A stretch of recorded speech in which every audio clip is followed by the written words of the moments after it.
All right. This is Scott with AffectiveDog.com, your nomadic dog trainer. We're going to talk about fear. If you have any fear of heights, do not watch this video.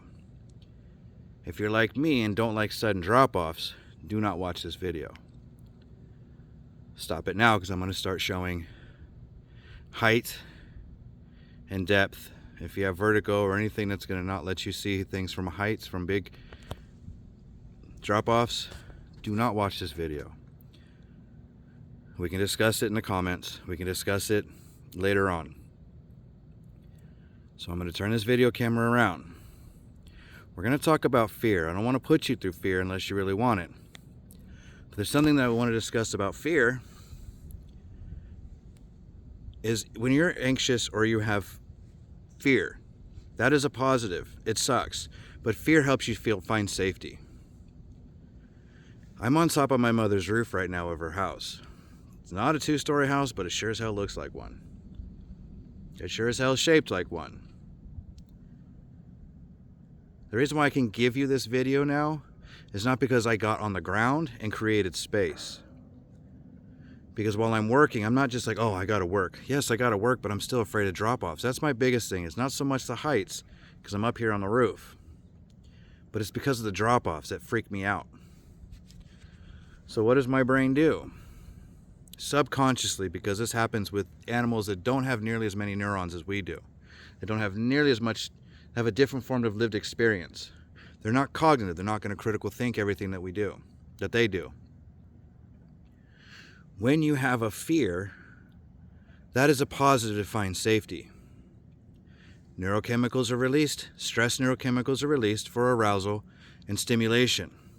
Adrenaline, cortisol, norepinephrine, dopamine, obviously, for motivation. If you're going to release, if something's there for motivation with multiple different rewards or multiple different things, all these do, you got to remember, how am I on top of the roof when I don't like drop-offs? Because again, your brain is finding safety. So when you don't like something or something makes you afraid or triggers you, moment you recognize that danger, your brain is automatically, and your nervous system's automatically found safety. Taking a step to the left, taking a step to the right, backing up, hugging a friend. All these different things is what fear helps you do. So when the dog moves, you move, you leave, escape, run away, cry, scream, any of that stuff. It's you finding safety. This is why I can sit on top of my mom's roof right now, not comfortably, not happy, not just joyous, but in a way that I can feel safe and social. And I'm being social because I'm reaching out to you to make this video. Not because I want to teach you anything, but that's how I cognitively know that I'm feeling safer, because now I can think about stuff to share.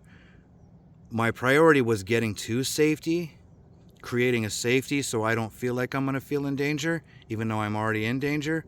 May not be valid. I haven't fallen off a roof. I've never fallen off a roof. I've jumped off of bridges into water, so I have that thrill, but that scary thrill. I've sat on top of this roof. So it's not like just practice makes perfect. The reason why I can be up here is because I'm not near the dangerous spots. Even when I got up here, I have to do the dangerous spots. I don't like climbing ladders because it's taking me away from, it's putting me higher onto a sudden drop-off. Getting on the roof, right at the sudden drop-off. But I'm able to sit on the roof so I can breathe, move around a little bit. Get that movement, cortisol, all that stuff is meant for movement, so I can get to safety. So I'm going to flip this around. Again, trigger warning. If you do not like heights or drop-offs, please do not watch the rest of this video. But I want people to understand, when you have fear, when you have rage, when you're sad, these are all things to help you find a positive in your environment. All these emotional systems are designed for you to get better. Not to rely on for safety, but they're there for safety.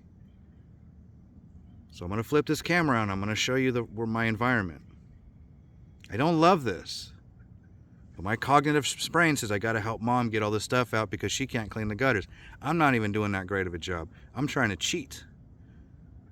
Blow them out, which is kind of making more work, which goes, oh, stupid. Now you got more work for yourself.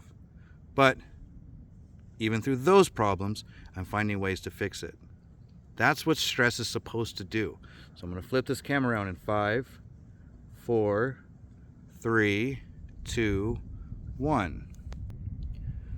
So there's a skylight, not a second story. To the right is my mother's car. I'm not even, like, I'm squatting. I'm gonna stand up, increase height. And this beautiful view, right? Oh, how pretty, da da da da.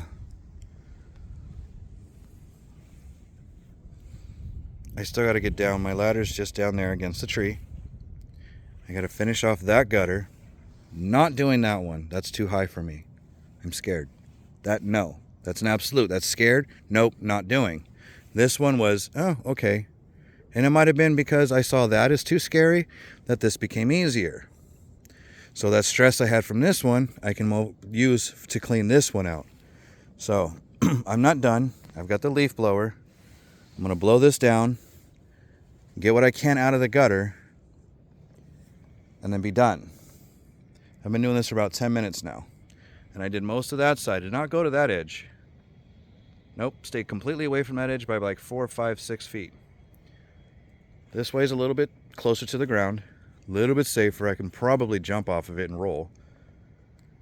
But I'm too old. I'm turning 46. I don't want to. And my knees hurt being up here. Every time you feel fear, it's so you can find safety. Remember this. You feel fear. That is the primary emotion, primary need for safety. When you feel sad, your primary need is to feel that pain to get to safety, to get comfort. My comfort is sharing this video to stay social so I can feel better and burn off some of that neurochemicals of doing this so I don't stay in a freeze or fawn. Fawning still uses the neurochemicals so you can stay social. Got to remember these things. Nothing stays. Everything changes unless if I was fawning and I kept getting my needs met, I'm going to keep fawning around that individual or until it doesn't work anymore. So I'm going to continue what I'm doing. This is Scott with AffectiveDog.com on Winnemem, Winsu, Yana, and Pitt River Stolen Land. Point some stuff out for you. For those that can handle this, I'll show you the mountain range real quick. Now one's behind a tree and I'm not going to go find. So over here, from this little hump to right behind that tree, there's actually a mountain called Mount Lassen. It's got snow on it. Redding's down over that way and over yonder. This is all part of the Central Valley. We got Round Mountain out here. We got more over here. We got Bernie out this way. We got Mount Lassen. Up that way is Mount Shasta. But I'll zoom in to show you, if I can, even through that tree, the valley.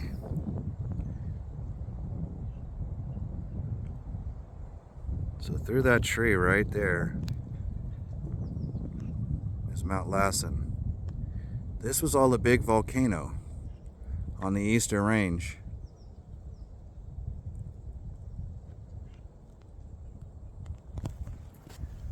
That's the Cascades, Cascade Mountain Range over there. There's a little bit of snow up over here. Probably get some more snow in the next couple days. They will get more snow in the next couple days in Mount Lassen. Mount Shasta will. We probably won't. We'll just get a bunch of rain. But I got to get some of these pine needles out, clean out this so I can exercise my knee. So this is Scott with AffectiveDog.com. To learn more about how these neurochemicals how our primary emotional systems are designed for us, and how dogs understand it a little bit better than us because they're not so cognitive, reach out. www.affectivedog.com. Think affection. We'll explain more of that in our course. We explain more of that in my lives. Join us. We try to give you as much information. We're not about gatekeeping, but we do have to make some money. So, have a great day. Remember, fear also finds safety. But we think about the fear, not the safety. Because safety just pretty much is immediate. So we can think, when we feel the safety, we think back on our fear. That's the problem. We think back on it. Have a great day.